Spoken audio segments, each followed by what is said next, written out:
Gente, boa tarde.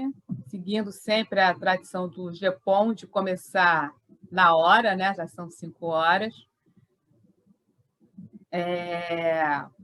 Só um minutinho. Bom, então, antes de mais nada, né, eu gostaria de agradecer a presença de todos nesse sábado, em mais uma live do GEPOM. Vocês já percebem que durante, né, uma vez por mês a gente sempre pega um tema, que o Oriente Médio nunca falta tema, obviamente, para nós debatermos, e sempre trazendo um convidado.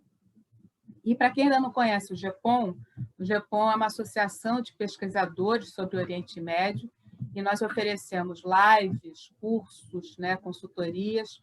Temos a GEPOM em revista, que também faz publicações de todos os acadêmicos, né, quem mandar, uma revista com chamada Sempre em Aberto, sempre voltado para o tema do Oriente Médio, né? E também estamos nas redes sociais, no Instagram, né? @gepom2020, e também temos o nosso site www.gepom.com.br, onde tem ali toda a nossa grade de cursos e os cursos desse mês, que também o Luiz Felipe, que está no nosso apoio, também vai postando aqui para vocês, para também nos acompanharem, né? Quem quiser ainda fazer os cursos, ainda estão abertas as inscrições, ainda temos 2 que vão começar. Né? Como é que a gente vai fazer? Né? Então, nós vamos fazer o seguinte: vamos organizar o tempo. A gente vai dar 20 minutos para cada debatedor, né? E para mim caberá a ingrata função de lembrar do tempo quando estiver quase estourando ou se estourar. Espero não ter que fazer isso. E depois a gente abre para os debates, que também são 20 minutos para o debate, 20, 25 minutos. As perguntas elas poderão ser colocadas no chat diretamente para o Luiz Felipe, que está no apoio, a Natália também, que está no apoio, a Monique também, que está no apoio, e aí a gente vai dividir as perguntas em blocos e para poderem serem feitas para os nossos convidados. Para essa live, nós temos que é sobre o Irã, né? O novo Irã, será que é um caminho, né? O novo Irã no novo cenário? Então, para esse papo, nós convidamos o Renato Costa, que é professor de Relações Internacionais da Unipampa, autor de Os Ayatolás e o Receio da República Islâmica do Irã, que é uma organização em coautoria com o Andrew Trauman, e o Renato também é autor de República Islâmica do Irã. Os Ayatolás e o Receio da República do Irã é um livro, e ele organizou com o Andrew a República Islâmica do Irã, 40 anos, da editora Autobiografia. Temos também o professor Andrew Trauman, que é pesquisador associado do GEPOM, professor de RI da Unicuritiba, além do livro, né, República Islâmica do Irã, que ele fez com Renato Costa. Ele também é autor de Os Militares e Ayatolás, Relações Brasil-Irã, de 1979 a 1985. Temos também o economista Najat Kuri, que é cofundador do GEPOM, nosso parceiro aqui de GEPOM, tendo trabalhado na Interbras no Irã e no Iraque no período de 79 a 85 e na Petrobras de 2014 a 2020. Então, como vocês podem ver, todos os nossos convidados têm uma relação quase íntima com o Irã. E o nosso tema hoje, né, vai tratar das últimas eleições, a partir das últimas eleições, no último dia 19, né, 19 de junho, Ibrahim Raisi venceu a eleição presidencial com 62% dos votos, apesar do alto índice de abstenção. Foram 48 votos que não apareceram, né, o nível de abstenção foi esse, porque alguns eleitores denunciaram que essa disputa tinha sido amplamente planejada para favorecer esse candidato. E a posse será no próximo mês de agosto. O Raisi, vou fazer rapidamente uma apresentação dele. Ele é visto como um personagem ultraconservador, um político ultraconservador. Ele serviu como promotor durante a maior parte da sua carreira, desde cedo ocupando cargos do alto escalão, e quando ele tinha apenas 20 anos, já servia como promotor-chefe da cidade de Haraj. Em 2019, ele concorre às eleições em 2017, ele perde para o Rouhani, E em 2019 ele foi nomeado chefe seria assim, né, o presidente supremo, né, chefe do judiciário. A agenda dele é uma agenda de combate à corrupção, à desigualdade e à crise econômica. Ele chega ao poder com algumas denúncias dos grupos de direitos humanos que o veem como um suposto responsável de execuções em massa de prisioneiros políticos em 88, quando ele contava apenas com 27 anos. Ou ainda também ele é acusado de fazer parte, pela Anistia Internacional, de fazer parte do Comitê da Morte, com outros 3 juízes que supervisionaram sentenças secretas de morte para cerca de 5.000 prisioneiros em presídios próximos a Teherã. O documento, ainda esse documento da Anistia, afirma que a localização das valas comuns, onde essas pessoas foram enterradas, são sistematicamente ocultadas pelas autoridades iranianas. Raisi, ele nega o tempo todo que ele teve participação, mas, ao mesmo tempo, ele justifica a necessidade dessa execução, alegando que foi uma fátua, né, uma regra religiosa, ou um decreto do ex-líder supremo Ayatollah Khomeini.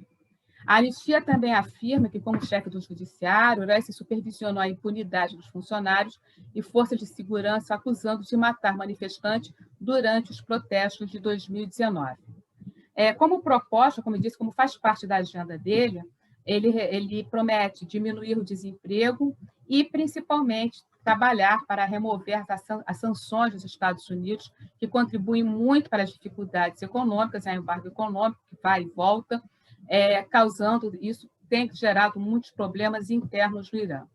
A linha dura do suspeita, né, que com essa linha mais dura que ele tem, o Ocidente suspeita que ele possa dar uma recrudescida internamente, mas o Ocidente, do seu ponto de vista, acredita também, não só o Ocidente, também alguns setores mais radicais internos da política iraniana interna, eles acreditam que ele vai conseguir retornar a um acordo internacional sobre a atividade nuclear. Em 2015, foi assinado um plano de ação conjunto, e que aliviava as sanções contra o Irã. Mas, sob o governo do Donald Trump, houve uma desistência desse acordo, e foram impostos limites à capacidade comercial do Irã. Como resposta, o Irã reiniciou as operações nucleares. E aí, com esse quadro, a gente começa a refletir de como ficarão as relações com os Estados Unidos sob Biden, como ficarão o equilíbrio das forças ou o desequilíbrio dessas forças no Oriente Médio. O Irã vai recrudescer mais internamente, tendo uma linha dura na presidência, como fica esse arco xiita, que é composto pela Síria, pelo Líbano e pelo Irã. Líbano em relação ao Hezbollah. E qual vai ser, principalmente, o impacto, o resultado o impacto desse resultado na comercialização do petróleo, lembrando que o Irã é o segundo maior produtor de petróleo depois da Arábia Saudita. Enfim, são questionamentos que nossos convidados vão nos ajudar a entender, e aí eu convido o Renato Costa a começar, a começar o jogo. Obrigada. Olá, Muna, boa tarde a todos e todas. Prazer estar aqui com vocês. Obrigado pelo convite. É um prazer também estar aqui juntamente com o Andrew, um grande amigo, e o Najad, para que a gente possa discutir um pouco esses acontecimentos últimos que você trouxe, que você sintetizou inicialmente nessa sua fala. Eu gostaria, antes da gente poder aprofundar nessa questão do que vai ser, de quais as perspectivas que a gente tem para o governo do Raisi, eu acho que, não sei até que ponto que as pessoas conhecem a estrutura do sistema político e o sistema eleitoral iraniano. E isso eu acho que é importante, porque ele, após a Revolução Islâmica, foi implantado no Irã um sistema que se chama Wilaya al-Faqih, que é um sistema que seria o governo de um jurisconsulto.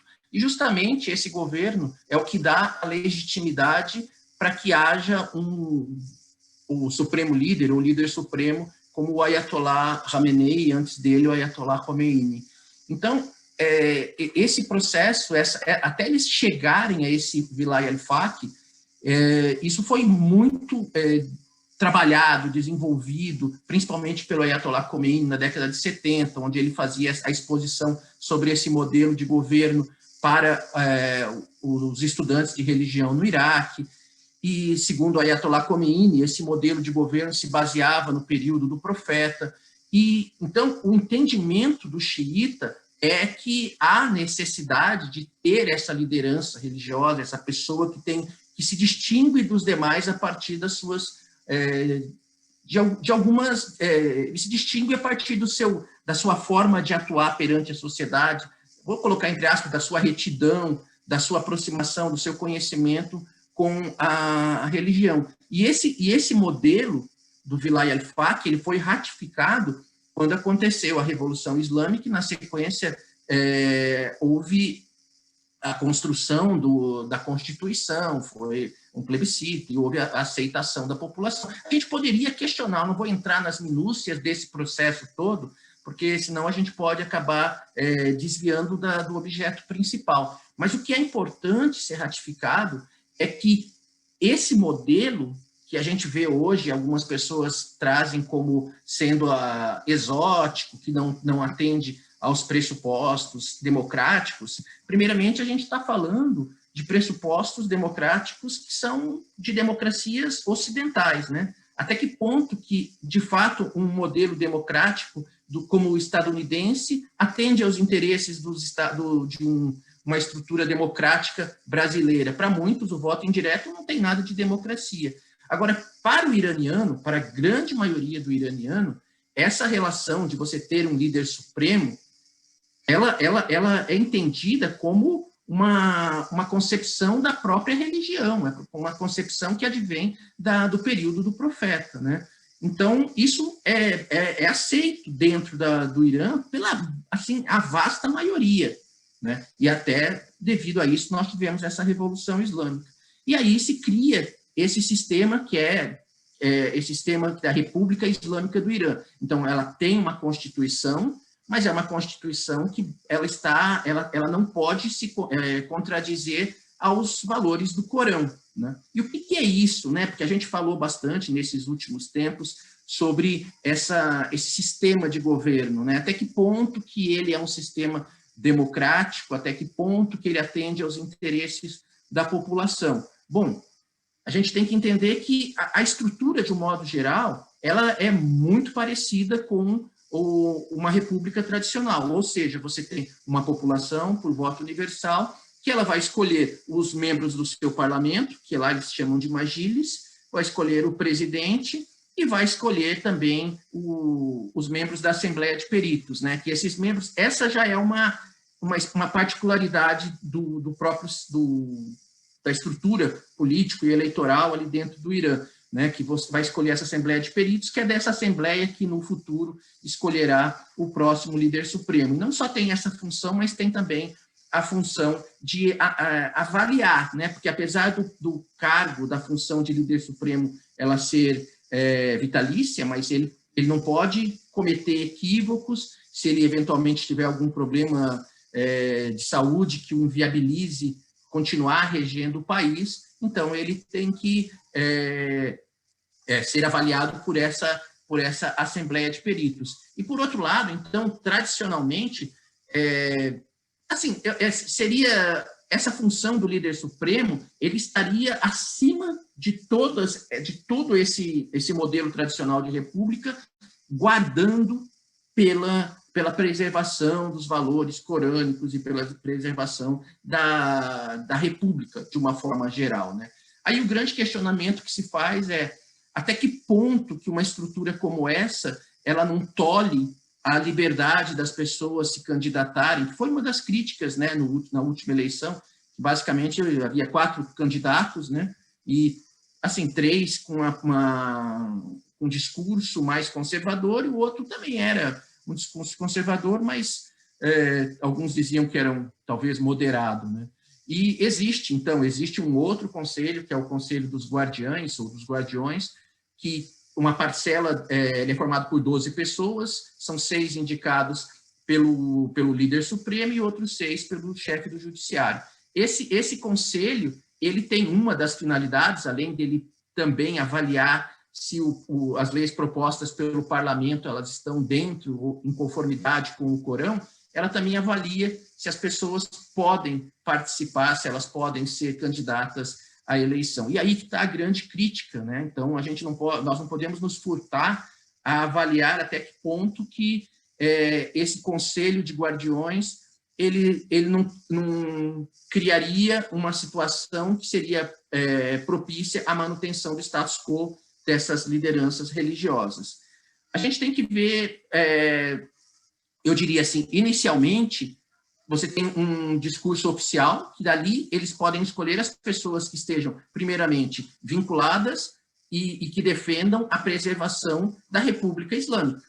Né? Seria incoerente, dentro de um sistema como esse, eles levarem pessoas ou autorizarem que pessoas concorressem na tentativa de destruir a estrutura islâmica, aliás, a estrutura da República Islâmica, né? Então, essa é uma das motivações. E aí alguém poderia dizer, mas isso é antidemocrático. Mas não pode ser tratado de uma forma tão simples assim, porque o Irã é um país que ele sofre pressões externas de uma forma assim, muito severa desde a Revolução Islâmica.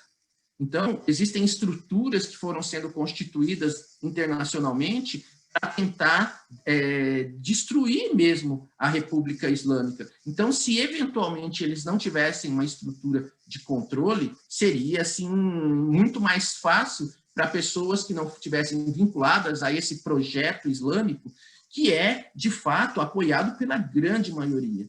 O que acontece, e aí eu também estabeleço essa crítica, é que, devido a essa pressão externa, o Irã acaba tendo que restringir ainda mais a participação de candidatos que pudessem fazer uma crítica mais pontual à República Islâmica. Né? Nas últimas tentativas que eles tiveram, acho que um dos momentos mais críticos foi durante o Movimento Verde, né, no período da eleição do Ahmadinejad, que aí houve uma ampla movimentação contra, né, contra esse modelo de uma forma geral. Mas, outra vez, também é importante a gente entender como funciona a sociedade iraniana. Então, o que acontece em Teherã não é necessariamente a realidade do que acontece em outras regiões do Irã, né? E um outro elemento que é importante a gente destacar dessa estrutura de governo ou estrutura política eleitoral é o que cabe ao presidente e o que cabe ao líder supremo. Então, o líder supremo ele é responsável pelas questões relacionadas às Forças Armadas, ele é responsável pelo controle da rádio, televisão, e também por um outro conselho, que é o Conselho de Discernimento. E também, ainda que o presidente ele tenha dentro do seu gabinete um ministro de Relações Exteriores, não existe a possibilidade de que o alinhamento da política externa proposta pelo presidente aliás, a proposta de política externa do presidente, ela não pode estar desvinculada do entendimento que o líder supremo tem, né? E aí eu trago essa questão porque no final do governo do Rouhani, isso ficou característico, ficou muito claro, né? Então, o Rouhani, ele teve num primeiro momento, ele teve uma possibilidade de estabelecer um diálogo maior até com os países do Ocidente, principalmente os Estados Unidos, porque a gente esperava que o governo do Obama fosse mais flexível. E o governo do Obama, eu entendo que em algumas poucas medidas ele até facilitou essa abertura, né? Mas um exemplo clássico do não interesse de que o Irã fosse trazido de volta para a estrutura do sistema internacional, a gente pode elencar, que foi muito próximo a gente nas negociações de 2010, quando o presidente Lula, o Erdogan, né, e o Ahmadinejad eles negociaram um acordo o acordo nuclear. Aquele acordo, até recomendo o livro do Amorim, que é fantástico sobre isso, ele apontava claramente, era um acordo perfeito, né? E o Brasil exerceu um papel assim fantástico, né? Devido ao seu soft power. Só que, apesar de tudo ser perfeito, o acordo ser perfeito, o Irã abrir a possibilidade de negociar com um ator que ele acreditava, lamentavelmente a conjuntura internacional, onde tinha uma Hillary Clinton vinculada diretamente aos interesses do Estado de Israel, ela rompeu com qualquer possibilidade de que aquele acordo fosse viabilizado. Então, isso fez com que o Rouhani, depois, quando ele fosse eleito, ele tivesse que tratar essa questão de como refazer essa negociação. Ela vai ser feita em 2015, e aí houve uma possibilidade de recuperação econômica no Irã. Só que, por uma infelicidade nossa e de todo o sistema internacional, os Estados Unidos elegeu o Trump, que desde o início já apontava que não teria interesse nenhum em manter esse acordo. Só que o Rouhani era visto dentro do Irã como uma pessoa que estaria ainda assim disponível e aberta para um processo negocial. Só que esse processo negocial que o Trump trazia era uma submissão, então era inaceitável. Era inaceitável para o Irã, como é inaceitável para qualquer outro país esse tipo de negociação. O Irã também é um país, é uma potência regional, o Irã tem condições, e eles pensam assim, nós já passamos por situações tão complicadas, não, e que nos fez desenvolver uma indústria interna, nos fez estabelecer outros tipos de relações, inclusive com China, China, Rússia. Então, por que nós vamos nos sujeitar? Só que aí que eu falo da divergência. Enquanto o Rouhani, ele tentava aprofundar nesse processo negocial e até se sujeitar, em alguma medida, aos desmandos estadunidenses, à pressão israelense, a população já não aceitava isso e o líder supremo falou que não. Então, o período final do governo do Rouhani, ele praticamente não tem influência alguma, e ele vai vendo as questões internas, alimentos subindo preço, o petróleo, o gás natural, a qualidade de vida iraniana foi caindo assim violentamente. E aí nós temos essa entrada, né,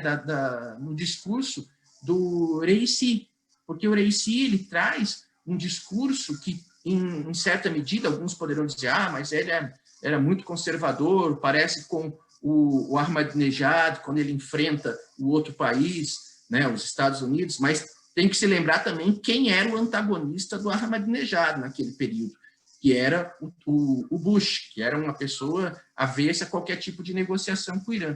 Então, o Reisi, num primeiro momento, a preocupação dele é tentar recuperar as condições de vida mesmo da população iraniana. E como não foram retiradas esses embargos, essas sanções que são impostas ao Irã, então a saída é o que eles têm feito constantemente, é investir, porque o dinheiro deles só vale ali dentro mesmo, né? Então ele investe no desenvolvimento interno, né? E ele fez promessas com a redução do preço dos alimentos para a população, né? E fez também promessa para a redução do preço da gasolina para a população. Isso ganhou assim, um apoio da grande maioria da população. Aqueles que são mais progressistas dentro do Irã, eles não viram um candidato que, em certa medida, atendesse aos interesses dele, então uma parte nem foi à votação. Mas outra parte, que eu acho que é uma parte pragmática, e aí também existe uma quantidade em Teherã, eles pensaram, olha, é melhor nós termos um presidente que esteja alinhado ao pensamento do líder supremo do que esse conflito, porque esse conflito não vai ser produtivo para o desenvolvimento do Irã, né? E a postura que o líder supremo aponta, né, nesse sentido de política externa é aberto para uma negociação, principalmente na questão nuclear, é aberto para negociação, mas não se submeter, porque o histórico de submissão, vou pôr submissão, ainda que possamos problematizar isso depois, mas se você pega o Rotami, que era um presidente que era muito aberto ao processo de negociação, o Ocidente pouco se interessou, né? O Rouhani, né, que agora foi o último presidente, a resposta nunca foi positiva, né? E essa ausência de sinais, eu digo assim, quem pode reverter uma situação como essa? É quem controla a estrutura do sistema internacional. E quem controla, quem impôs essas sanções contra o Irã, que dificulta enormemente a vida deles, são os Estados Unidos. Então, quando o Irã, ele deu todos os sinais, tudo que foi exigido para que avançasse nesse processo do acordo nuclear foi dado. Existem limites que você não pode invadir, nenhum país abre tudo que é possível, porque senão você viola a sua soberania. Não tem Estado algum, né, que faça isso. Então, em muitos aspectos, a atuação dos Estados Unidos está muito mais vinculada aos interesses geopolíticos do Estado de Israel ali. Mas o Estado de Israel é um Estado que tem ogivas nucleares, que não assina o Tratado de Não Proliferação de Armas e questiona ainda o posicionamento do Irã. É algo assim inconcebível, né? Para qualquer tipo de análise, não é possível. E os Estados Unidos, devido à vinculação de interesses, né, com o Estado de Israel, ele tende a pressionar cada vez mais o Irã. Então, o Reisi, o que ele traz? Ele fala assim, vamos negociar, vocês agora vão ter que dar o sinal de que vocês vão tirar essas sanções, porque se não houver esse sinal, nós vamos continuar vivendo. A pressão que vocês impuseram sobre o país já afetou a nossa economia. Agora vai ser um encerramento ainda maior do Irã entre si, só que o Irã, diferentemente de outros períodos, hoje ele tem apoios que são mais fortes, que podem ajudar a superar essa crise, que é o caso da China e o caso da Rússia, e outros países que mantêm um tipo de acordo com o Irã, mas de uma forma indireta, né? Isso é conhecido por todos. Agora, então, a proposta hoje é de um Irã mais conservador, mas em resposta, então, até às próprias ações que o Ocidente fizeram contra o país. E isso dificulta o processo de abertura, dificulta essas medidas que poderiam sendo empregadas pelo governo gradualmente, né? Isso até há alguns anos, quando eu tive a oportunidade de entrevistar alguns ayatolás, eu conversei com eles e perguntei, falei, mas por que vocês não fazem esse processo de revisar ou analisar, ou tentar algum tipo de abertura? Ele fala, não é possível fazer isso, porque o nível de pressão que é imposta contra o Irã é absurdo, né? Até no começo dos anos 2000, a quantidade de canais de televisão que existia na Califórnia, na Europa, que eram produções só em farce que eles feitos para ser transmitido via satélite para o Irã. Então, era uma tentativa de enfraquecer a cultura iraniana e sem contar toda a mídia que é colocada em torno. Então, para concluir, até para me manter dentro do tempo proposto pela Muna, o que a gente tem hoje, então, é um governo mais forte, porque ele está apoiado pelo líder supremo, eles estão alinhados na mesma proposta de política externa, na qual, se não houver um acordo mais igualitário entre as partes, o Irã vai trilhar o caminho dele, tanto internamente, como na sua irradiação de influência na região do Oriente Médio e, por que não, do mundo, né? Mas eu concluo por aqui, Muna, essas primeiras considerações, para que nossos colegas também possam fazer. Obrigado, Muna. Eu que agradeço, Renato. Antes de passar a palavra para o Andrew, eu queria pedir desculpas, que algumas pessoas estão tendo dificuldade de acesso. Só para lembrar, né, a plataforma que nós estamos usando é a do Simpla, por isso que eu botei o contato, né, vocês podem manter o contato, e é fundamental, nesse caso, ter o Zoom também atualizado. Tá? Então, Eu peço desculpas a quem teve problema para começar, nós vamos mandar o link, depois a gente disponibiliza toda essa conversa para vocês, e eu passo, então, agora a palavra para o Andrew. 20 minutinhos, Andrew. Ok, muito obrigado, Mona. Um alô aí, Monique, Najade, Renato. Eu vou justamente aproveitar um gancho do que o Renato falou sobre o isolamento internacional do Irã, né, para dar início à minha fala. O que acontece aqui no caso do Irã, né? O Irã, eu vou falar um pouco sobre o Irã. A minha fala vai se estruturar da seguinte forma. Então, a gente tem o Irã antes de 79, depois de 79. Aí eu vou falar um pouco sobre as relações com a Síria e com o Hezbollah. E eu fecho a minha fala com as relações Irã e Arábia Saudita. Então, o Irã, antes de 79, era um país, uma monarquia absoluta, que tinha excelentes relações com Israel e que tinha excelentes relações com os Estados Unidos da América, mas que não tinha boas relações com o mundo árabe.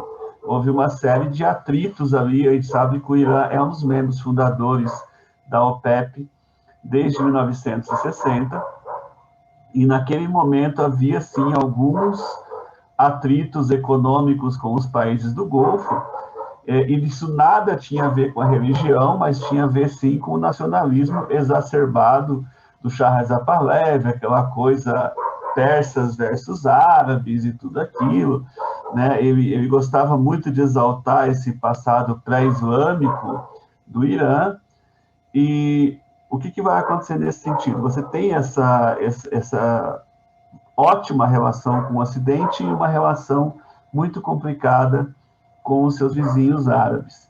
Após a Revolução Iraniana de 1979, a gente tem uma adição a isso, ou seja, você vai ter, você mantém a oposição aos países árabes, especialmente as monarquias do Golfo, só que você vai também ter uma oposição completa a partir desse momento a Israel e aos Estados Unidos. Então, a partir desse momento, o Khomeini vai se colocar como o grande líder de um quase como se fosse um movimento dos não alinhados ali na virada dos anos 80, né, dos países oprimidos e tudo aquilo. Ele vai apontar os Estados Unidos como um grande inimigo. Eu não vou usar esse chavão do grande Satã, porque, na verdade, eu teria que explicar essa expressão, que não é bem o que as pessoas imaginam. Mas vai, sim, colocar os Estados Unidos e Israel como seus grandes inimigos nesse primeiro momento. Em 80, nós vamos ter uma guerra entre Irã e Iraque, na qual o Iraque vai ser apoiado por todo o mundo árabe e o Ocidente, com duas exceções. Nós temos apenas 2 países árabes que vão apoiar o Irã nessa guerra. Um é a Síria e o outro é a Líbia. Tá? No caso da Líbia, tinha muito mais a ver com aquela postura do Muammar Gaddafi de se opor aos Estados Unidos onde quer que eles estivessem e tudo isso.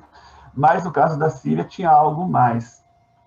No caso da Síria, nós vamos ter uma aproximação muito forte do governo do Hafez al-Assad, né, com o Ayatollah Khomeini, e a gente vai ter, inclusive, a famosa fatwa em que o Ayatollah Khomeini reconhece os alauítas como uma parte do ramo xiita, e isso vai aproximar muito, entrelaçar muito esses 2 países nesse determinado momento, e a gente vai ter, a partir daqui, então, uma aproximação tamanha que a Síria vai, por exemplo, fechar os oleodutos que vinham do Iraque, que passavam pelo território sírio, e vai passar a apoiar o Irã nessa guerra. E é nesse momento que alguns geopolíticos vão criar a expressão arco xiita. Tá? Então, o arco xiita, ele não eu sempre falo isso, né? Ele não é uma instituição, ele não tem uma sede em lugar nenhum, um CNPJ ou algo assim, ele é apenas uma expressão que alguns estudiosos de relações internacionais usam, né, justamente porque se você observar o mapa do Irã, da Síria e do Líbano, realmente forma um arco ali, que alguns chamam de arco xiita, né, que une o Irã, a Síria e o Hezbollah, ou arco da resistência. Né? Resistência a quê? Resistência à hegemonia norte-americana e israelense na região. Então, esse grupo, que alguns outros estudiosos vão adicionar o Iraque, a esse grupo, o Iraque pós-invasão norte-americana, agora também com o governo xiita, mas isso gera controvérsias, esse arco ele passa a ter um concerto, né, de ações e de políticas em relação ao Ocidente, seja lá o que isso for. Né? A gente fala Ocidente, na verdade, a gente está falando dos Estados Unidos, Inglaterra e talvez a França, e em relação às políticas norte-americanas, as políticas israelenses na região. O único acordo que nós temos documentado entre Irã e Síria é um pacto de mútua defesa de 2006, tá? Então, esse pacto de mútua defesa de 2006, inclusive, é a base para o que legitima o apoio iraniano ao governo de Bashar al-Assad na guerra civil que começa a ocorrer no ano de 2011, tá? Então, é muito importante para que vocês tenham uma ideia da importância, que, desculpem a redundância, né? Importância, mas enfim, agora já foi. É importante que vocês notem como que para o Irã, a manutenção de Bashar al-Assad no poder seja algo existencial. Sem Bashar al-Assad no poder, o Irã ficaria totalmente isolado, ele não conseguiria a ligação que tem, por exemplo, com o Hezbollah no Líbano, e a Síria é o único Estado constituído que realmente tem relações com o Irã.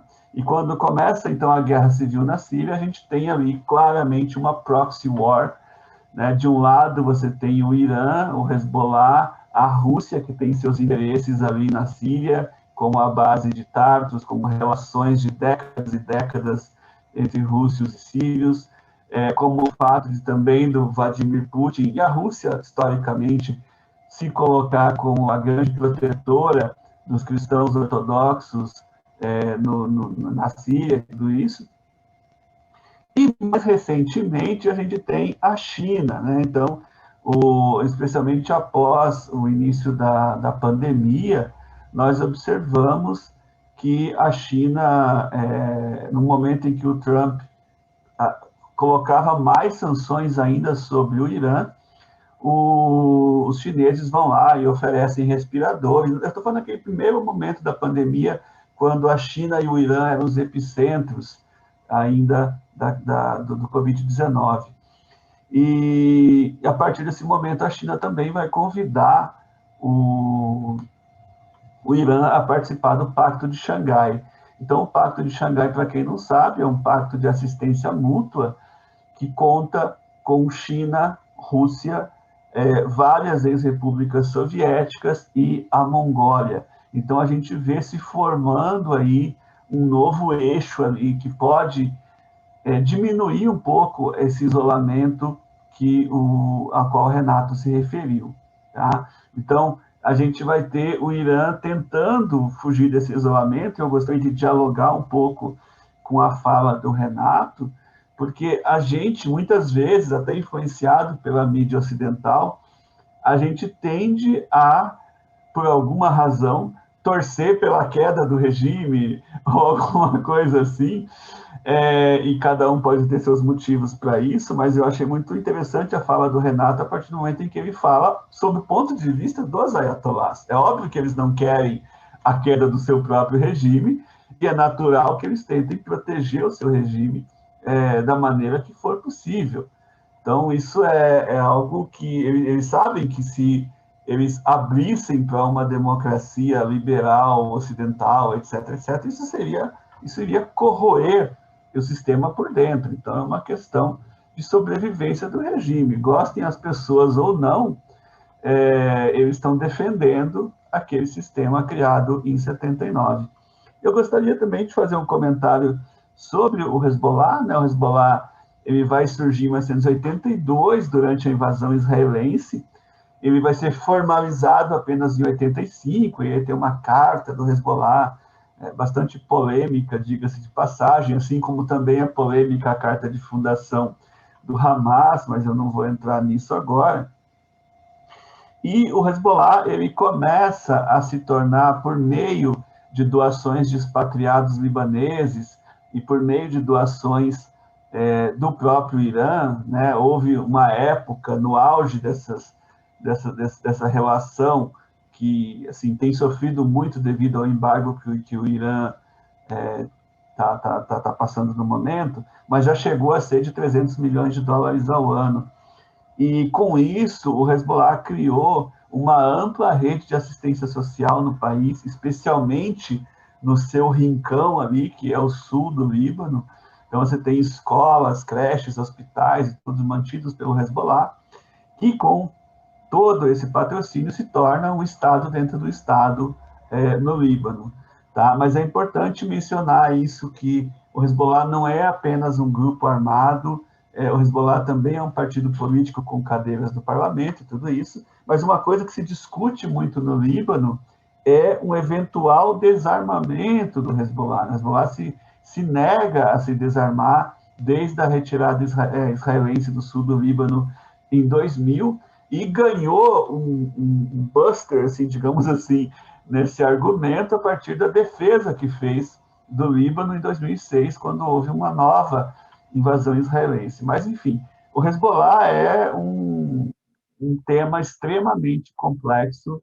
Você tem vários pontos de vista sobre a sua presença no Líbano, se eles deveriam se institucionalizar apenas como partido político, mas, por outro lado, boa parte da população libanesa, não só xiita, apoia o Hezbollah devido ao seu poderio militar, que seria um poder de dissuasão contra novas invasões. E eu gostaria de encerrar a minha fala aqui mencionando a Arábia Saudita. A Arábia Saudita também é um ator importante nesse contexto, uma vez que são os dois grandes rivais assim, históricos, né? Então, a Arábia Saudita ela é uma monarquia e o Irã é uma república. A Arábia Saudita é árabe e o Irã é persa, e a Arábia Saudita é sunita e o Irã é xiita. E não podemos esquecer, principalmente, eu sei que eu estou falando uma obviedade, mas é importante lembrar as pessoas que dentro da Arábia Saudita estão as cidades sagradas de Meca e Medina, e isso faz com que a Arábia Saudita tenha um peso muito grande dentro do mundo islâmico.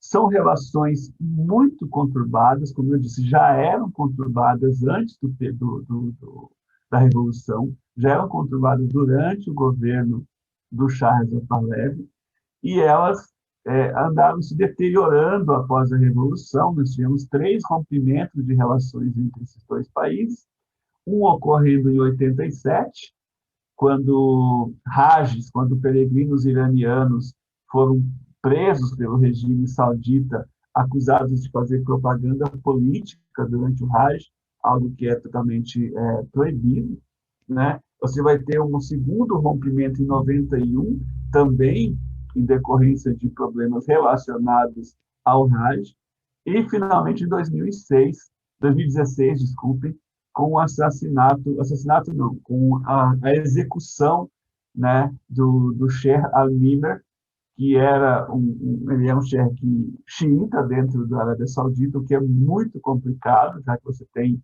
a vertente wahhabi como a vertente oficial. Ele foi executado com outros 49 prisioneiros políticos sauditas, e isso causou um rompimento de relações, uma vez que, em Teherã, manifestantes atearam fogo à embaixada da Arábia Saudita em Teherã.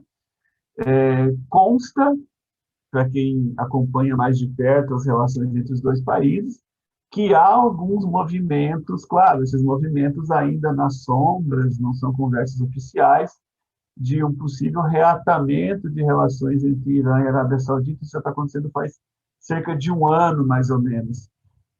Porém, eu creio que mesmo que ocorra esse reatamento, isso de forma alguma significa que eles vão ser grandes amigos. Eles nunca foram grandes amigos e não vão passar a ser. Podem ter, no máximo, a chamada normalização de relações.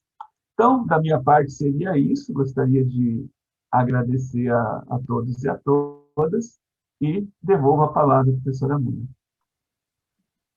Obrigada, Andrew, sempre parceiro. Vou chamar agora o Najad, também vai apresentar 20 minutinhos, para depois, obviamente, né, isso tudo são provocações para o debate. Já tem aqui até algumas perguntas já. Najad, por favor. Boa tarde a todos. Eu vou me apoiar com uns slides, né, para explicar melhor sobre o setor de petróleo, tão importante para a economia iraniana, para os projetos políticos internos e externos. Então, vou fazer share screen.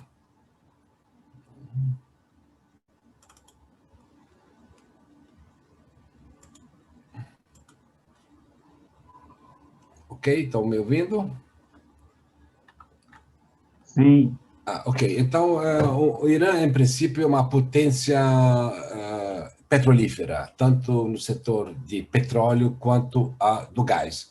Aqui está a situação das reservas mundiais petrolíferas, no qual consta Irã sendo 156 bilhões de barris. Só comparando com o Brasil tem mais ou menos em torno de 13 bilhões de barris. Então, Irã ela tem 156 bilhões, ou seja, 10% ou 12% a mais do que o Brasil. Do lado embaixo tem as reservas mundiais do mundo inteiro, e à direita, verticalmente, são as reservas mundiais do Oriente Médio, onde consta que o Oriente Médio tem metade das reservas mundiais. E dentro disso aqui, o Irã consta como uma superpotência. Então, o setor de óleo e gás no Irã é de suma importância para o desenvolvimento do país, sendo que não é igual ao Iraque, que o Irã não depende de, digamos, mais que 50% ou 60% do setor para seu desenvolvimento econômico. Iraque, por exemplo, tem 90% da dependência, e a Arábia Saudita 60% ou 65%. Irã ele depende um pouco menos do setor petrolífero para seu desenvolvimento. Aqui vou falar um breve histórico sobre o setor de petróleo do Irã, que, digamos, desde o início das suas descobertas em torno de 1907, 1908, até 1950, ele era totalmente dependente do externo, era controlado pela Inglaterra. Então, inicialmente, a Inglaterra, em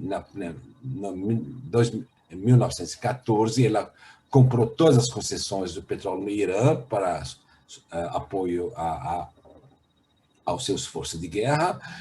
Em 1935, com a presença do pai do Reza Pahlavi, do Shah, o pai, houve uma pequena entrada do Irã, uma pequena nacionalização, mas a nacionalização ocorreu principalmente em 1953, com Mossadegh no poder, mas as grandes empresas de petróleo, chamadas International IOC, International Oil Companies, continuaram atuando no Irã até 1979, quando veio a Revolução e houve, digamos, 100% da nacionalização do setor, com a expulsão das grandes companhias americanas e europeias.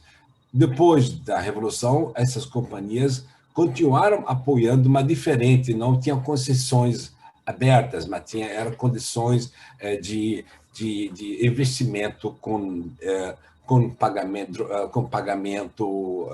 dos investimentos com certo lucro. Até hoje tem várias empresas chinesas, próprias iranianas, até a IRGC, que é os guardas revolucionários, tem uma empresa que pesquisa petróleo, atuam lá. Porém, essas atuações internacionais cessaram com o embargo americano. Mas o setor é de suma importância e, ademais, tem um setor de gás que a Irã tem reserva de gás de 32 trilhões de metros cúbicos, um negócio gigantesco, é uma da segunda maior reserva mundial de gás que ela co-dona junto com o Qatar, que fica esse campo de South Pars e Northfield. Então, ele é dividido 60% para o Qatar e 30 e poucos por cento para o Irã. Então, o Irã é muito importante no cenário mundial no setor de gás, sendo que a maioria do gás é consumido no Irã para suprir a sua necessidade da população de 80 milhões de pessoas e atualmente que está sofrendo muito com a seca e está havendo muita falta de eletricidade no Irã. Outra característica importante do Irã é que estão, devido digamos, as descobertas são de 1900 e pouco, os campos estão maduros e necessitam de tecnologia ocidental para reviver, para que o campo continue produzindo. E esta tecnologia está sendo proibida para o Irã pelas sanções, como está proibida a importação de alguns medicamentos e uma série de coisas. Então, a indústria petrolífera iraniana, para se modernizar, ela precisa da tecnologia ocidental que está na mão das grandes companhias internacionais, tipo Exxon, Chevron, Total e tudo mais. Então, eles precisam disso. Então, o setor é dependente dessa tecnologia. Em 1918, quando o Trump rompeu Irã entrou em isolamento, o Irã agiu de uma maneira indireta, atacando algumas instalações petrolíferas da Arábia Saudita, alguns petroleiros no Golfo, e aqui mostrando que as sanções como afetaram as exportações iranianas.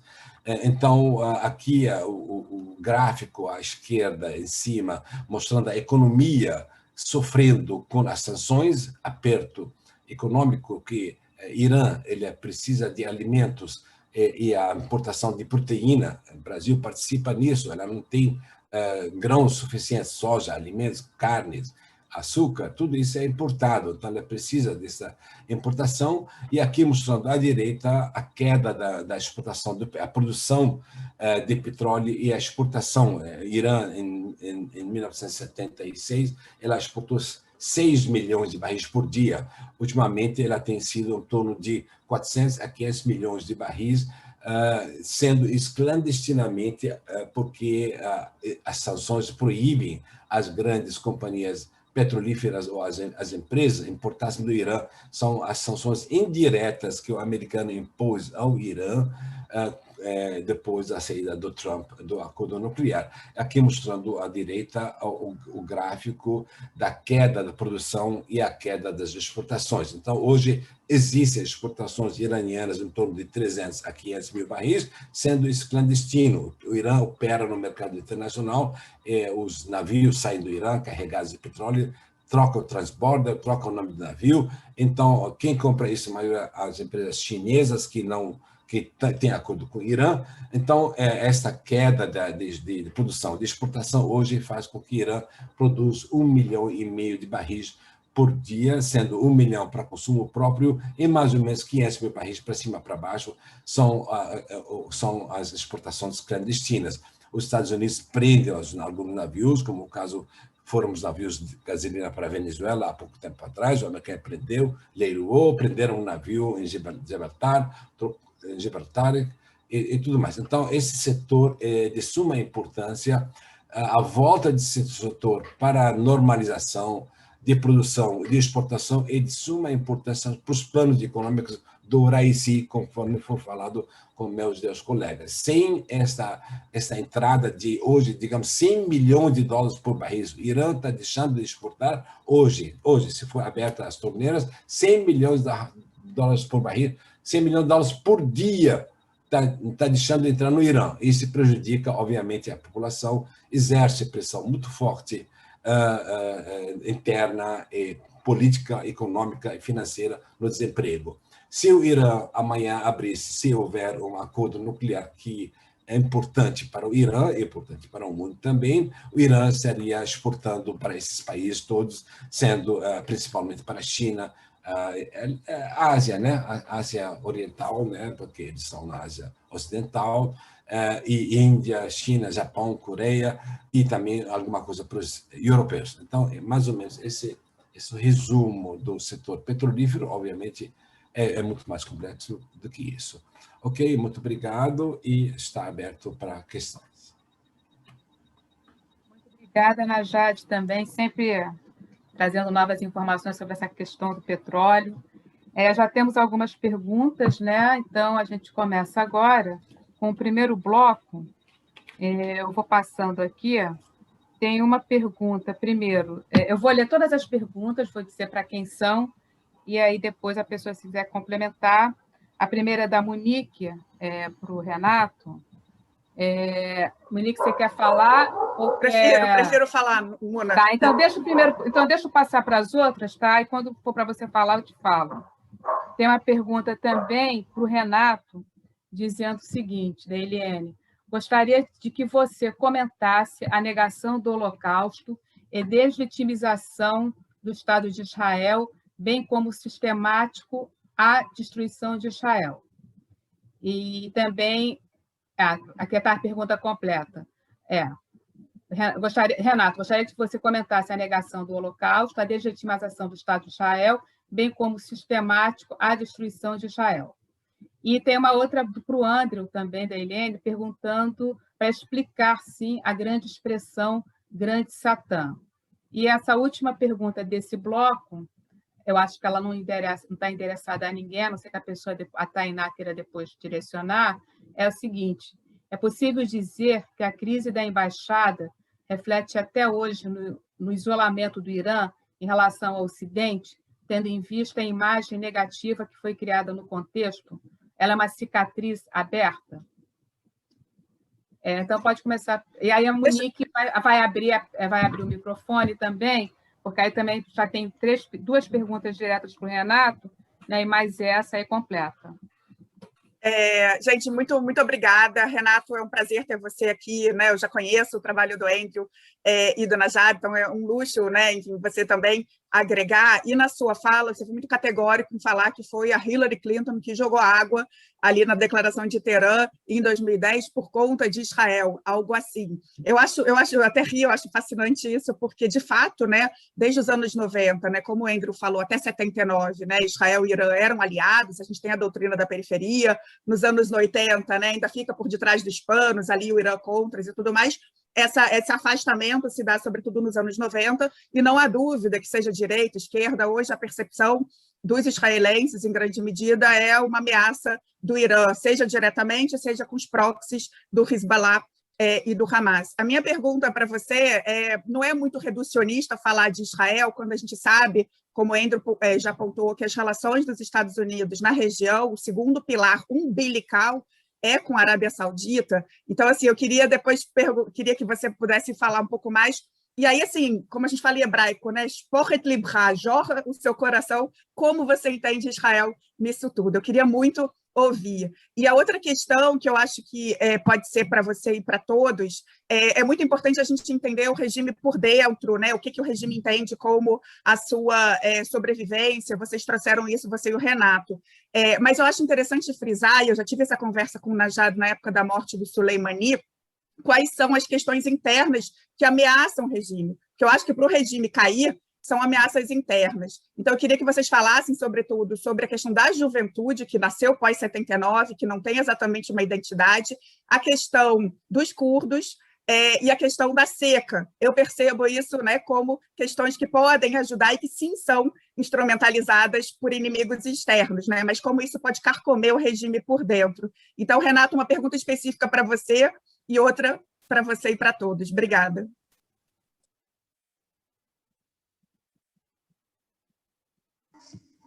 Respondo já, Bruna? Tá legal. Pode. Você quer que eu repita a outra pergunta? Não, eu anotei duas aqui, essa da Monique e a outra, talvez se eu precisar de alguma coisa, eu peço a gentileza, você me lembre, tá? Claro, Quero claro. Quero lhe agradecer pela pergunta, Monique, é uma provocação importante, né, que a gente tem que sempre refletir sobre essas questões. Bom, primeiro eu tenho que dizer que devido à própria limitação do tempo, não dava para eu entrar, me aprofundar nessa questão. De fato, não dá para descartar a influência, a relação entre Estados Unidos e a Arábia Saudita e o risco que a Arábia Saudita percebe o Irã. Isso é inegável, né? Então, agora, eu não posso também descartar essas relações também umbilicais que existem entre Israel e Estados Unidos, e grande parte da política externa estadunidense, isso Mearsheimer ele já assim, descortinou falando dos lobbies israelenses, ele já descortinou essa situação, apontando dos interesses que estão muito vinculados aos interesses israelenses, né? Então, se nós fôssemos pensar somente a partir da perspectiva do acordo em si, o acordo era muito bom. O acordo foi, assim, de diversos diplomatas apontaram assim, a habilidade da diplomacia brasileira em trazer um acordo como aquele, que realmente traria uma situação de mais segurança, só que, por outro lado, reinseriria o Irã dentro dessa estrutura do sistema internacional. E isso não era interessante, porque existe uma percepção de segurança ou de insegurança por parte de Israel, de que o Irã é um grande antagonista e que a reinserção dele poderia retirar sanções, poderia fortalecer a economia. Esse discurso era claro, era aberto, né? O primeiro-ministro israelense, ele se posicionou contrário a esse acordo. Então, eu não divirjo de você, eu concordo plenamente. Ali era uma relação que existia uma influência muito forte, tanto da Arábia Saudita como do Irã, né? Mas que o governo israelense se posicionou com muito mais ênfase, né? E isso também eu não posso negar. Eu acho que a gente poderia aprofundar, mas não deu para tratar de todos esses aspectos nessa conversa, né? Agora, assim, uma questão assim que trouxe sobre a deslegitimação do Holocausto, esse debate foi trazido com muita frequência até no período do governo do Ahmadinejad. Só que, assim, os momentos que eu vi o Ahmadinejad falar, ele, de fato, de uma forma bastante... Eu trouxe, assim, qual era aquele momento? Você tinha um governo Bush, que era um governo extremamente duro, agressivo, né? E aí, como resposta, houve uma eleição do governo do Ahmadinejad.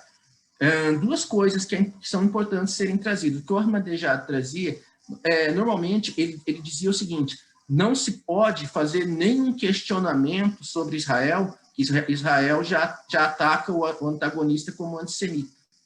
Então, é muito difícil estabelecer esse debate nesse patamar, que houve o Holocausto, que a população judaica sofreu. Isso é inegável, é um ponto pacífico na história, né? Só que eu não entendo, aí é uma questão pessoal, isso não está em discussão.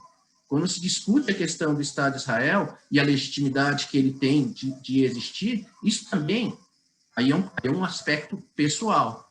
Isso foi decidido dentro da ONU. A ONU, em 1947, votou a criação de 2 estados, e depois, em 1948, criou-se o Estado de Israel, só que, a partir daí, o Estado de Israel cria situações para que não seja constituído outro Estado palestino. Eu só não quero entrar tanto nessa vertente, senão a gente vai fugir do Irã, né? Então, o que se questiona, de fato, o Irã não reconhece o Estado de Israel, não reconhece. Mas isso não quer dizer que o país ele não deva gozar de todas as outras, de todos os outros, como que eu posso dizer assim, não seria benefícios, mas direitos que outros estados. Existem diversos estados que não se relacionam. Exato, obrigado, Andrew, as prerrogativas. Existem diversos estados que não reconhecem o outro e entram em guerra, e nem por isso eles têm que sofrer esse tipo de sanção. Então, a discussão ela tem que sair desse patamar de dizer que, olha, ele não reconhece o Holocausto. Não, isso é história. Perdão, isso é histórico, isso não está no debate. O debate é uma questão de geopolítica local. E aí a gente tem atores que têm os mesmos interesses na região, tanto Israel como a Arábia Saudita, como bem trouxe o Andrew, e o Irã, né? E a Síria, e todos os demais atores, né?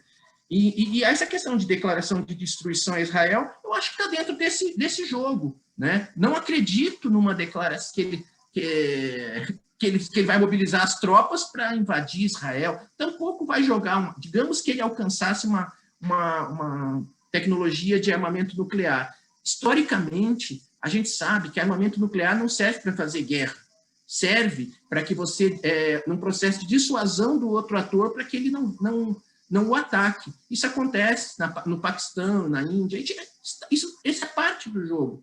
Então, e também, certamente, se o Irã atacasse Israel, Israel tem muito mais ogivas, destruiria o Irã, talvez até antes de ser atacado. Então, não é. Eu acho que o debate é um debate geopolítico, é no patamar, no nível que o Andrew trouxe para a gente discutir, não questões ódio, o ódio, um odiar o outro, isso é irrelevante dentro desse tabuleiro político local. Acho que era isso, Mona. Se depois alguém tiver mais alguma... Posso fazer uma observação? Por favor, fique à vontade. Eu acho que também a gente tem que ver o que é discurso interno e o que é discurso externo, né? Porque a gente vê muito isso, não só no Irã, em outros países também, mas eu vou pegar o caso do Irã. O Ahmadinejad é o primeiro presidente do Irã que não era clérigo, ele era engenheiro por formação, e ele tinha muitos discursos que ele fazia era muito mais para o público interno iraniano, né, e de posar do cara, o líder forte, que não tinha medo de ninguém, etc. e tal, do que para o público externo. Então a gente também tem que diferenciar isso, porque isso também vários outros líderes já fizeram uns discursos bastante questionáveis, digamos assim. Ariel Sharon, por exemplo, mais de uma vez disse que o Estado palestino já existia e se chamava Jordânia, e coisas do tipo. Agora, uma coisa que eu gostaria de acrescentar é sobre uma fake news que rola por aí há muito, muito tempo, de que o Ahmadinejad teria dito que iria limpar Israel do mapa. A minha ex-esposa, ela falava farsi fluentemente, e eu me lembro muito bem, quando a gente assistiu essa entrevista juntos, o que ele dizia era: temos que acabar com o mito da invencibilidade de Israel. E nos anos 80, quem diria que a União Soviética, que era a grande superpotência mundial dos Estados Unidos, 10 anos depois deixaria de existir. Então, nós temos que parar de crer nessa invencibilidade de Israel e que Israel também pode ser vencido. Foi isso que ele falou. É uma declaração legal, bacana, simpática? Óbvio que não. Mas ele não falou, eu vou jogar uma bomba atômica em Israel e varrer Israel no mapa. Isso foram ilações, interpretações que foram feitas depois. Mas isso é bastante comum, né? Você pegar o filme Argo, todas as declarações que são feitas em farsi durante o filme não tem tradução, não tem legenda, porque quem se importa, né, com que as pessoas falam em farsi? Então, é só gostaria de fazer simplesmente esse adendo aqui. Eu acho que uma pergunta para o Renato, porque também ele que citou, que não foi respondida, né, se o Andrew quiser complementar, o Najad, é o seguinte: é possível dizer que a crise da embaixada, certamente a embaixada americana, reflete até hoje no isolamento do Irã em relação ao Ocidente, tendo em vista a imagem negativa que foi criada no contexto? Ela é ainda uma cicatriz aberta? E aí, como essa pergunta, né, estava fechando o bloco, mas eu tenho que repetir aqui, tive que repetir, eu já faço uma segunda pergunta não, Andrew, também você ficou de responder sobre explicar o que é o grande Satã. Posso explicar agora? Pode, à vontade. Se quiser já responder essa da embaixada, vai no pacote. Tá, ok, beleza. Tá no pacote, né? Não, essa do grande Satã é bem simples, eu não quis fugir muito do tema, mas é que o Shaitan, na teologia islâmica, ele é muito diferente do Satã cristão, digamos assim. Tanto na teologia islâmica quanto na teologia judaica, o Shaitan ele é visto como o adversário ou o sedutor. Então, se nós pegarmos, por exemplo, o livro de Jó, a gente vai ver que o demônio tenta Jó com autorização de Deus. Né? Existe um acordo ali entre o diabo e Deus para que Jó seja tentado para ver se ele realmente é um homem de fé. Então, ele perde tudo, ele perde a família, ele fica todo doente, não sei o quê. E na teologia islâmica é da mesma forma. Então, o demônio ele só age com a autorização de Deus para tentar desviar o homem do seu caminho. Tá? Então, assim, quando o Ayatollah Khomeini se referia aos Estados Unidos como o grande Satã, ele se referia como o grande adversário, o grande sedutor. Não é o diabão com chifres, comandando o inferno em chamas e um caldeirão e coisas do tipo.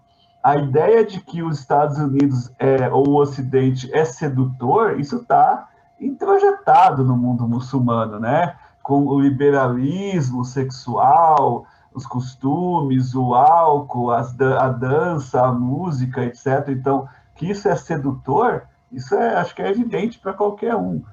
Então, ele dizia que era como se os Estados Unidos tivessem uma conversa sedutora, né? Mas que, na verdade, foram Satã, foram enganadores que iam desviar os muçulmanos para o caminho da perdição, para o caminho do inferno e tudo isso.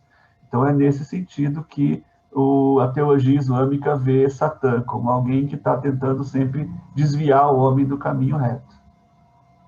E a segunda questão é evidente que sim, a partir da invasão da embaixada norte-americana, em 80, nós temos um rompimento de relações entre Irã e Estados Unidos, e a partir desse momento nós temos o embargo norte-americano ao Irã, que o isolou totalmente. Inclusive, no meu livro, já vou fazer um merchan aqui, no meu livro, Os Militares dos Ayatollahs, eu falo sobre isso, né? Que o Brasil, na época, até pensou que esse isolamento iraniano seria uma oportunidade para o Brasil, porque ninguém estava fazendo negócios com o Irã naquele momento, ele estava passando pelo chamado segundo choque do petróleo, com a Revolução, e o que vai acontecer a partir desse momento é que o Irã fica isolado do mundo, né, sofrendo embargo, e pouquíssimos países se arriscavam a ter relações com o Irã.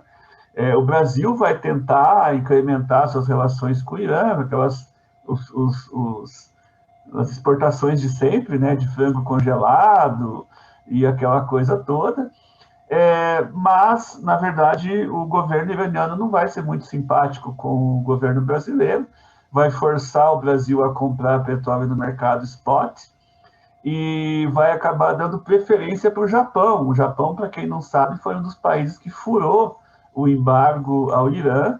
Eles meio que falaram para os Estados Unidos, olha, a gente precisa do petróleo iraniano, então a gente não vai fazer parte desse embargo, e existe uma relação, esse período muito grande entre Japão e Irã. Então, sim, a partir do rompimento de relações com os Estados Unidos, e a partir do rompimento, a partir do embargo, que foi muito endurecido durante o governo Bush e durante o governo Trump, você tem o Irã cada vez mais enfraquecido. Porém, eu só gostaria de fazer um pequeno adendo, que o sistema de sanções foi mudando no decorrer do tempo.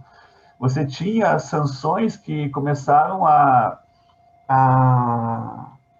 como é que eu vou dizer, atingir muito a população civil, e você vai ter muita pobreza no Irã durante os anos 90 e 2000, e a partir dos anos 2010, especialmente no governo Obama, a gente vai ter o uso do que nós chamamos, né, de smart sanctions, as sanções espertas, que não atingem, supostamente, não atingem a população civil, mas atingem muito mais o sistema financeiro iraniano, e que muitos analistas vão dizer que foi isso que levou o Irã à mesa de negociações em 2015, porque eles conseguiram atingir as contas do governo e não mais as contas da população.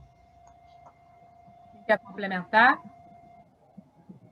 Bom, vamos para a segunda rodada, então? Mona, posso fazer um comentário? Claro, Najad, à vontade. Em relação à pergunta da Monique, o Ahmadinejad falou tanta asneira quando ele estava no poder, uma delas que ele queria destruir Israel, ou seja, que for, ele não tem direito à ascensão ao exército. Quem pode decidir em relação ao exército, às relações exteriores, a guerra ou não guerra, é o Ayatollah Khamenei. Então, o que ele falou é bobagem, é totalmente asneira total. Ele falou tanta bobagem que caiu na desgraça do Ayatollah Khamenei. E ele não pôde nem se candidatar, nem na anterior, nem nessa na eleição. Então, o que o Ahmadinejad falou era fantoche dele, né, na cabeça dele. E em relação à embaixada americana, realmente afetou tremendamente. E só lembrando que ano passado, quando houve uma tentativa de invasão da embaixada do Iraque pelas forças leais ao comandante supremo lá no Iraque, o americano matou esqueci o nome. Soleimani. As forças dele tentaram invadir a embaixada do Iraque e o americano matou ele e acabou com essa brincadeira. Então, o americano não vai aceitar isso nunca. É humilhação, realmente, de fato. Ok, Najad, obrigada.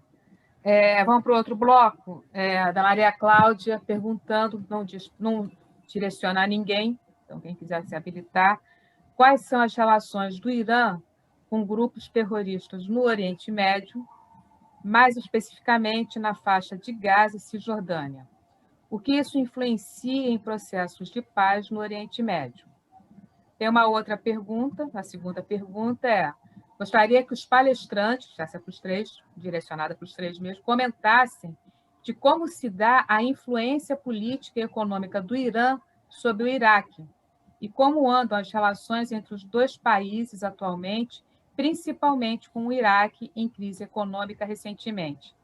E para encerrar esse bloco, a terceira pergunta da Renata, como vocês leem a relação Brasil-Irã daqui para frente, considerando o resultado das eleições no Irã, no que se refere às questões dos direitos humanos, por exemplo, no que tange ao posicionamento do Brasil nas votações nas resoluções da ONU sobre a situação de direitos humanos no Irã. E aí, quem... A Andressa Brasília, pode começar até com você, né? Comigo? Pode ser. Pode ser. Não, então eu falo essa sobre os direitos humanos. Bom, na verdade... Envolve diretamente o Brasil, e aí a outra, se o Renato quiser responder sobre as relações do Irã com os terroristas... o Renato fala com os grupos da Cisjordânia e faixa de Gaza, eu falo essa. E o Najad é para o Iraque, o Najad sabe muito Najad para o Iraque, exatamente. Isso, beleza, essa ótimo, relação. Perfeito. E aí, quem quiser complementar, fica à vontade. Perfeito. Então, nós tivemos relações muito próximas e bastante polêmicas com o Irã do Ahmadinejad durante o governo Lula, né? Foi um período de grande aproximação entre esses países. O professor Renato já mencionou a questão do acordo, que acabou não saindo, mas, enfim, da visita dos líderes brasileiro e turco ao Irã. Só que, a partir do governo Dilma Rousseff, houve um afastamento, né, por alguns incidentes, um incidente diplomático que o Hassan Rouhani viria ao Brasil, estava com uma agenda marcada, mas aí, quando eles foram acertar os protocolos, a Dilma Rousseff não aceitou a ideia de que o Rouhani não iria apertar a sua mão, porque, enfim, também outra coisa que podem perguntar, eu explico depois. E a segunda questão é que o Brasil votou em relação aos direitos humanos no Irã, votou contra o Irã, que também foi uma posição individual da presidente Dilma, né, e que também causou uma retração nas relações entre os dois países, já que o governo Lula não se posicionava nesse sentido. A partir do governo Jair Bolsonaro, o que a gente viu quando o presidente americano era o Donald Trump era um alinhamento total com os Estados Unidos. Nós tivemos até o caso do navio iraniano que estava aqui em Paranaguá, se eu não me engano, e aí o governo Bolsonaro fez toda uma coisa de que esse navio não poderia sair, e etc. e tal, e alinhado com o discurso do Trump, e queriam investigar o navio, revistar o navio e tudo aquilo. Mas depois que nós tivemos a mudança de governo nos Estados Unidos, né, com a entrada do Biden, isso arrefeceu bastante. Eu não tenho visto mais, especialmente a partir da saída também do Ernesto Araújo, eu não tenho visto mais nenhum tipo de declaração em relação ao Oriente Médio. Aliás, eu não tenho visto muita declaração do nosso chanceler em relação a coisa alguma nos últimos tempos. Mas, em especial, em relação ao Oriente Médio, eu acredito que era uma coisa muito mais do Ernesto Araújo, de se manter alinhado com as políticas trumpistas, do que uma política do Brasil mesmo. Porque o que o Brasil tem a ver com isso, na verdade, né? Então, eu estou vendo, até por tudo que nós estamos passando, a pandemia, a CPI, todo o resto está ficando em segundo plano, né? E a política externa também. Então, eu não vejo, no momento, o Brasil se posicionando contra o Irã, não. Obrigada, Andrew. Aí pode passar para o Renato e depois para o Najad sobre a questão do Iraque. Quer que eu repita? Não, Mona, você falou da relação da suposta relação do Irã com grupos terroristas, é isso, né?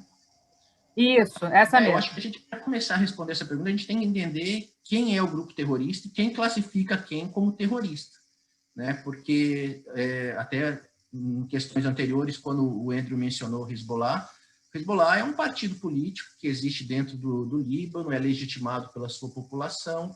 Ele surgiu dentro do contexto de uma... antes dele havia o Amal, depois ele vai se transformar, não só vai ter o Amal ainda, mas vai ter um braço que vai virar o Hezbollah, e ele luta, a partir de 82, pela soberania territorial dele, que havia sido violada pelo Estado de Israel em 82, e permaneceu lá até o ano 2000. Então, o Hezbollah era considerado um grupo terrorista, mas ele estava respaldado pela legitimidade que a própria Carta da ONU permite de um país, de um grupo lutar contra um invasor no seu estado. O Irã tem uma relação próxima com ele, apoiou, seja a questão ideológica, seja a questão religiosa, que eles são xiitas do duodécimo do mesmo, e eles entenderem que o movimento que aconteceu no Irã é algo legítimo, isso não deslegitima esse apoio, de forma alguma. Até porque o Nasrallah, ele constantemente diz que a situação no Líbano mudou completamente. Apesar de existir, deles entenderem que o modelo ideal seria uma república islâmica, o Líbano é um país que não cabe isso hoje. Até pelas próprias diversidades que existe ali. Não vou entrar muito nessa questão, porque senão a gente teria que discutir o Líbano. Mas a questão do Hezbollah, então, ele é ou não é uma organização terrorista? Ao meu ver, não. É uma organização que atua dentro de um país reconhecido pelo seu país, um partido político, como o Andrew lembrou, que é legitimado com parlamentares e tudo. Uma outra organização, o Hamas. O Hamas, que realmente recebeu, pelo menos que a gente tenha de informação bibliográfica ou de pesquisadores, que recebia apoio numa luta contra o Estado de Israel. Mas aí a gente tem que imaginar que situação que vivem as pessoas dentro da faixa de Gaza, um território de 40 quilômetros por 10 de largura, em que você tem as suas fronteiras terrestres, suas fronteiras aéreas e a fronteira marítima completamente fechada. Você tem um estado como o estado do Egito, que, devido até à própria conjuntura internacional, atua em prol dos interesses estadunidenses e de Israel. E aí eu posso fazer até um evento que aconteceu comigo. Em 2019, eu e mais 3 colegas, nós íamos fazer um documentário em Gaza. Nós pedimos, evidente, uma autorização para a Embaixada de Israel para poder entrar por Israel, que seria o mais fácil, né, 70 quilômetros até a entrada, não permitiram, de forma alguma, não autorizaram de jeito nenhum.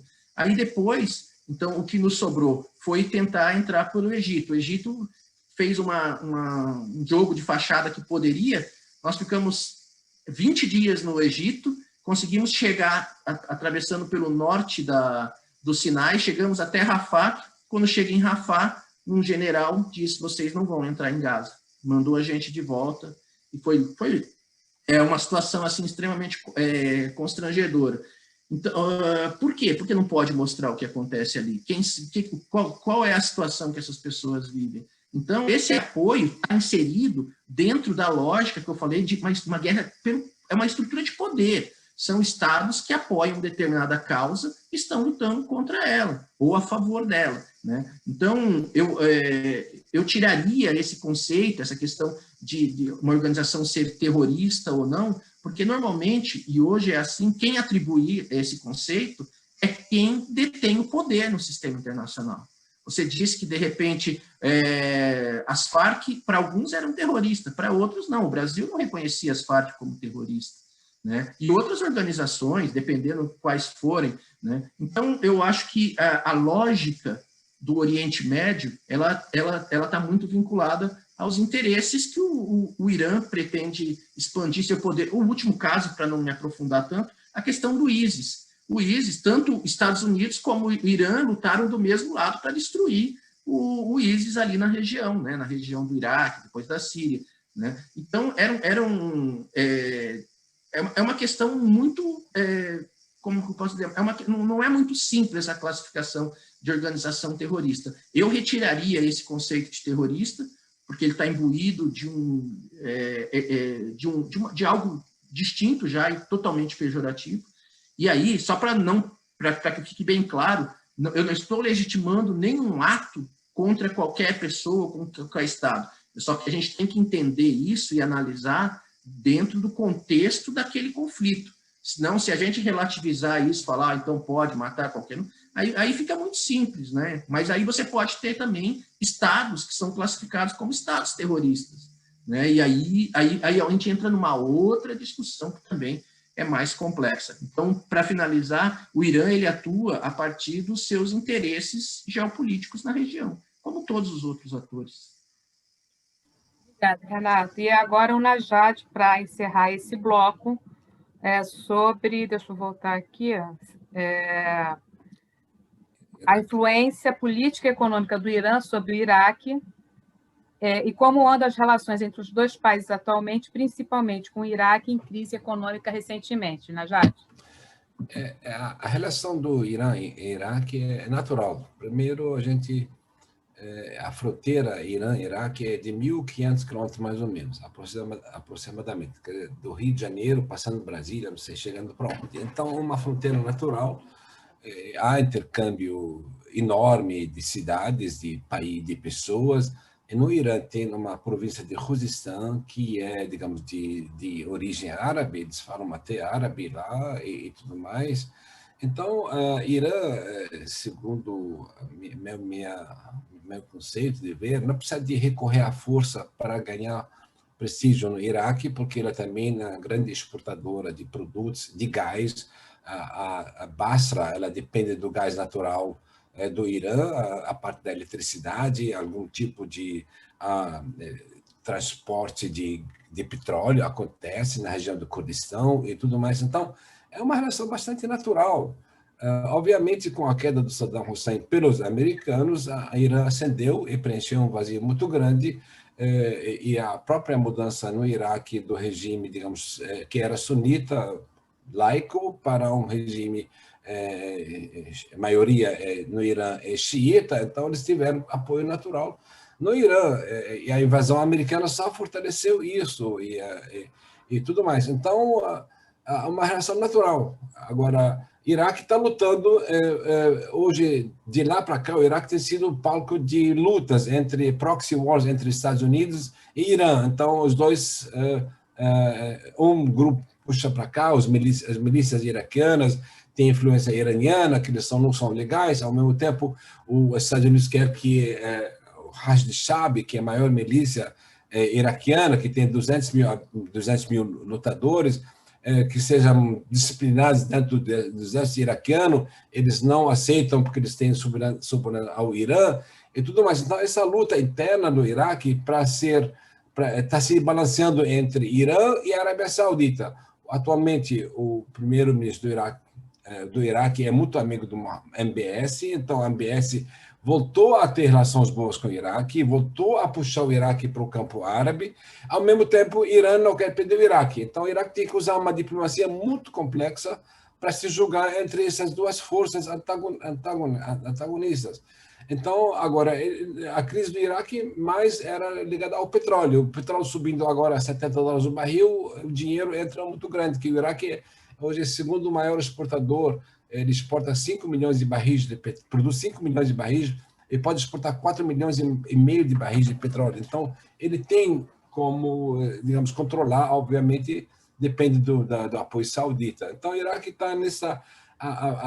E ele que, digamos, uniu o diálogo entre Irã e Arábia Saudita foi feito no Iraque. Então, de um ano para cá, há negociações, está acontecendo no Iraque, é o que o Iraque quer ser um país independente árabe e, ao mesmo tempo, tem sua política externa, depende das suas próprias forças. O que é complicado, porque o americano tem bases lá, as companhias americanas têm interesses lá, Irã tem interesses lá, é muito complexa a operação do Iraque. Eu acho que é um assunto a ser sempre estudado pelos RIs, né? O Iraque é fascinante nesse sentido. Obrigada, Najat. Aguardando até um curso seu sobre o Iraque. Estamos aqui ansiosos. Bom, vamos lá. Tem mais 2 perguntas para encerrar.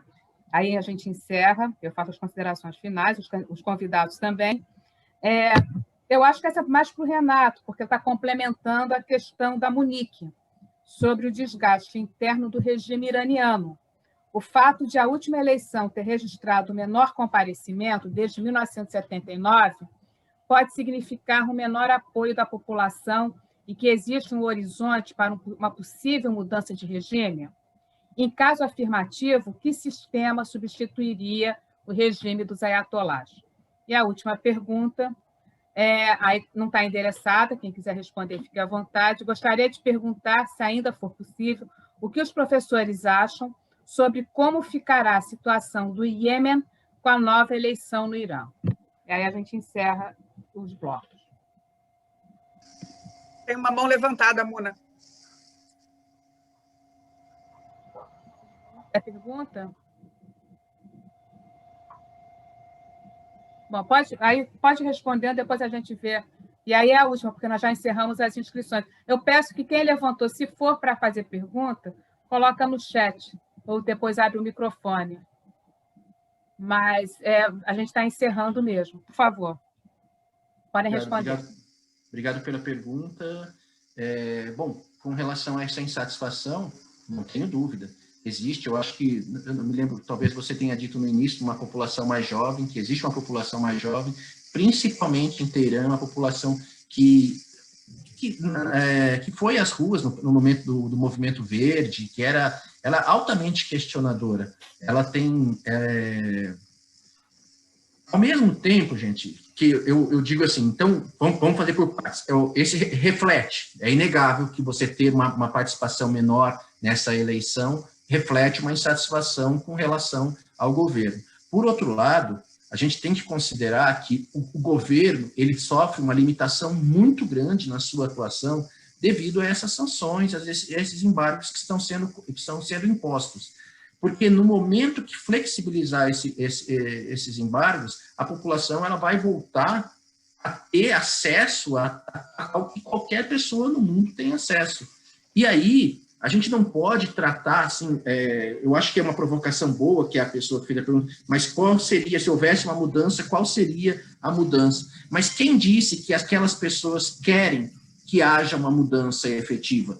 Elas querem que haja que suspendam esses embargos para que as pessoas tenham condições de vida. Aí, a hora que você estabilizar as condições de vida, que não precisar ter essa preocupação com alimentos que eles não conseguem ter, com a questão energética, que foi bem tratado aqui, que o Irã tem problemas também da seca, e também ele é muito dependente do petróleo, do gás, mas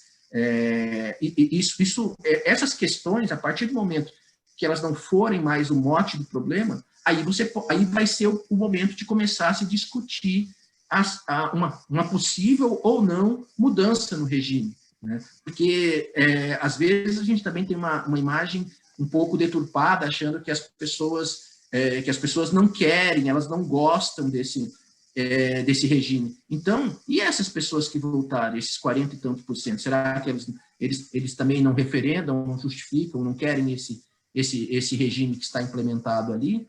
Então, a gente tem que ser um pouco mais crítico, entender um pouco melhor essa resposta das urnas. Que há uma insatisfação inegável. Agora, se eles querem acabar com a República Islâmica, aí eu volto só para o início da conversa, da apresentação que eu tive. O iraniano xiita, ele aceita, pelo menos a grande maioria do iraniano xiita, aceita esse modelo do Vilayat al-Faqih.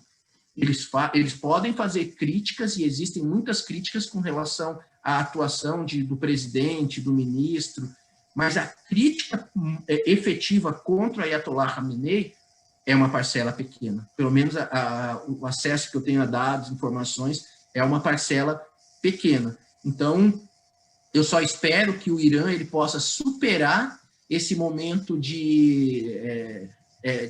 das questões do embargo, e eles voltem a ter condições de ter uma vida como as outras pessoas, aí eles possam voltar para discutir. Vamos continuar com esse modelo de república? Será que cabe alguma abertura ou tal? Mas eu acho que isso não vai ser de fora para dentro, vai ser uma demanda interna. Eles que vão saber o que é ideal para si. Obrigada, Renato. Não sei se o Najat quer complementar alguma coisa? Eu acho que a gente tem que ver a eleição do Irã não só como eleição interna ou externa, tem que ver a continuidade do regime ou não. Porque o Ayatollah Khamenei tem 81 ou 2 anos, tem câncer na próstata, foi internado há pouco tempo atrás. Então, a escolha do Raisi, ela pode se inserir dentro dessa questão: quem vai suceder o Ayatollah Khamenei? Se vai continuar tendo um outro Ayatollah, o próprio Raisi, ele não é Ayatollah, então ele é Hujjatul Islam, ele é um degrau abaixo do Ayatollah. Quando o Khamenei assumiu, ele também não era Ayatollah, houve uma mudança no Irã para aceitá-lo como líder espiritual, mas ele tinha vários Ayatollahs superiores a ele, espiritualmente ou religiosamente. Então, eu acho que como é que vai ser o regime depois do Ayatollah morrer? Ele vai morrer. Próximo 2, 3, 4, 5, 10 anos vai morrer. Então, qual seria o regime no Irã? Continuidade com o Ayatollah? Vai ter um primeiro-ministro? Quem vai assumir os religiosos? O RGC, os guardas revolucionários, o exército? Tudo isso é um jogo de poder muito grande que está acontecendo no Irã hoje. E que nós vamos descobrir isso depois que Raisi assumisse e para que linha ele vai seguir. Obviamente, o Ayatollah escolheu o Raisi para que o legado dele continue. Ele tem o filho dele, Mujtaba, que também tem influência, mas não pode ser Ayatollah porque seria hereditário, eles não são reis nem nada. Então, eu acho que tem que ser visto a eleição nesse contexto. Como é que vai ser o regime iraniano depois da morte do Ayatollah? Eu acho que esse é um dos principais aspectos que a gente tem que acompanhar. Eu também penso assim. Quem vai continuar com isso, né? Bom, agora a última pergunta, peço desculpas porque nós encerramos realmente, nossos convidados têm horário previamente combinado, e a última pergunta é da Giovana Montemor. Ela gostaria de perguntar para os professores, voltando, né, como ficará a situação do Iêmen com a nova eleição no Irã. E aí eu vou fazer o seguinte, como é uma pergunta geral, que cada um dos três dê a sua resposta, se quiser, claro, e a gente faz as considerações finais e encerramos. Posso começar? Claro. Então, bom, Como que fica a questão do Iêmen? Eu acho que para a gente entender como deve ficar a questão do Iêmen, claro que nós estamos aqui fazendo um prognóstico, a gente tem que entender a atuação do Joe Biden. O Joe Biden, já no início do seu mandato, ele fez uma declaração dizendo, olha, essa guerra tem que acabar, e suspendeu a venda de armas para a Arábia Saudita. Surpreendentemente, ou não, a Arábia Saudita aceitou bem essa suspensão de venda de armas, pelo menos publicamente não houve maiores ruídos, e faz poucos dias o MBS ofereceu ao Irã um armistício no Iêmen. A gente sabe que havia muitos... A guerra já está se arrastando há muitos anos e havia muitas acusações à Arábia Saudita de ataques desproporcionais, de ataques a civis e tudo isso. E a Arábia Saudita, pressionada pelos Estados Unidos, está buscando, então, uma acomodação com o Irã no Iêmen, tá? No Iêmen, deixando isso bem claro. E o que vai acontecer daqui para frente? O Biden, ele tem como diretriz para o Oriente Médio a questão de retomar o acordo nuclear com o Irã. Confesso que eu achava que isso seria mais rápido, o Biden está sendo mais duro na queda do que eu imaginava. Ele está, na verdade, impondo uma série de pré-condições ao governo iraniano para que possa haver qualquer tipo de negociação, mas ele quer retomar isso sim. Ele fala em contactar lideranças moderadas palestinas e colocar a Jordânia de novo nas negociações com Israel, e tem, por fim, essa questão de acabar com a guerra do Iêmen. Então, para a gente entender o que deve acontecer, a gente tem que entender o novo papel dos Estados Unidos na região. Portanto, respondendo à pergunta, a meu ver, deve haver uma distensão, um arrefecimento das tensões, não por ser o Raisi no governo, mas porque existem vontades de potências externas, no caso, uma potência regional, a Arábia Saudita, pressionada pelos Estados Unidos e o próprio Biden, para que isso ocorra. Embora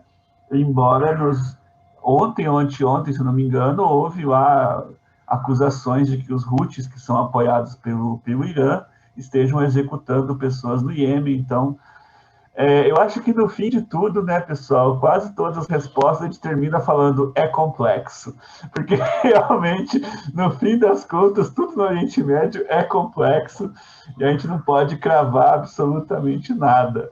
A gente só pode tentar fazer um prognóstico aqui. Posso complementar só Pois é, que você ia perguntar, se alguém quiser complementar. Brevemente, porque a análise concordo plenamente com a análise do Andrew. Eu acho interessante porque o Raisi, ele apontou, e ele já abriu a possibilidade para começar umas negociações com a Arábia Saudita, né? Durante o processo de eleições, ele já disse que começariam essas discussões, mas certamente pautadas por essas questões que o Andrew trouxe. Então, vai valer especificamente para a questão do Iêmen. Para cada local, para cada região em que há essa disputa, né? Porque, na bem da verdade, o que a gente vê, e não é agora, isso é sempre, quando a gente tenta entender um pouco o Oriente Médio, é um jogo de interesses, é um jogo de força ali. E, então, nesse caso, quem tem que propor essa mudança são os Estados Unidos. Eles que têm condições, porque senão, se eles não ofertarem alguma coisa para o Irã, talvez de uma forma mais, não sei se talvez fosse interessante continuar aquela tensão ali no Iêmen, porque isso gera um desgaste muito grande para a Arábia Saudita, porque a Arábia Saudita tem muito receio de que essa guerra até adentre o seu território, é uma preocupação, né? Então, eles têm que resolver essa situação quanto antes. Então, aí essa aliança entre a Arábia Saudita e Estados Unidos traz os Estados Unidos para ofertar alguma coisa. Por isso que eu concordo assim, plenamente com a leitura que o Andrew fez. Agora, como a gente não está ali dentro da Casa Branca para ver quem é que está oferecendo o quê, e onde você recua e para onde você vai. Então, a gente só fica aqui na expectativa. Me parece que a política vai correr por esse caminho.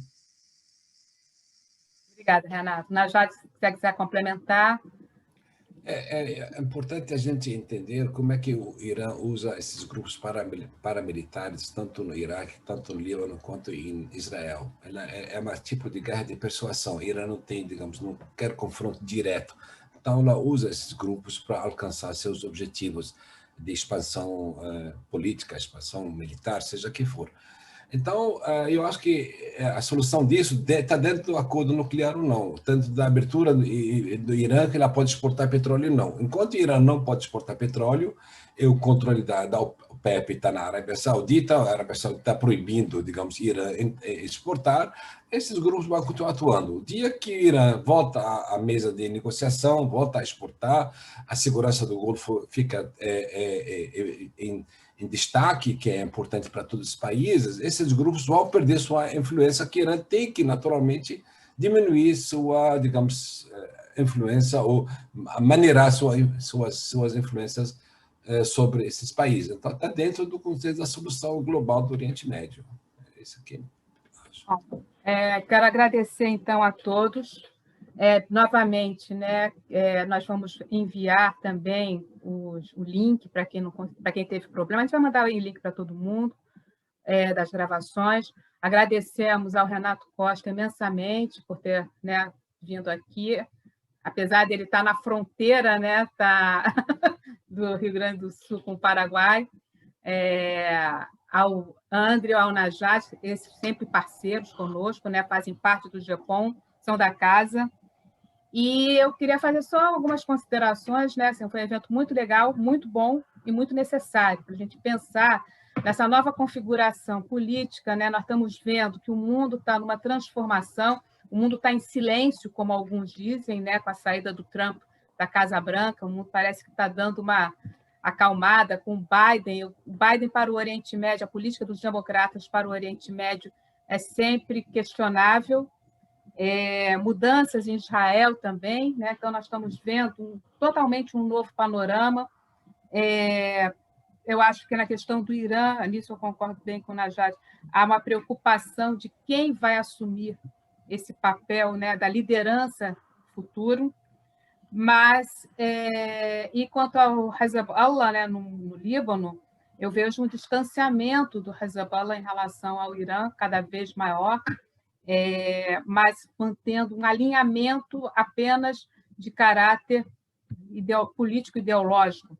Mas o Hezbollah foi muito mais, o Irã já foi muito mais influente no Hezbollah do que atualmente. Bom, e aí, então, a gente agradece. Próximo mês a gente, e como diz bem a Monique, né? Se está confuso, todo mundo vai sair daqui com dúvida, bacana, o nosso objetivo deu certo. Bem-vindos ao Oriente Médio, porque o Oriente Médio é isso. E a gente vai saber, vamos aguardar próximo mês qual vai ser o babado do momento, né? O que vai acontecer no Oriente Médio. Certamente vai ter algum assunto e a gente faz sempre uma live em cima desses temas.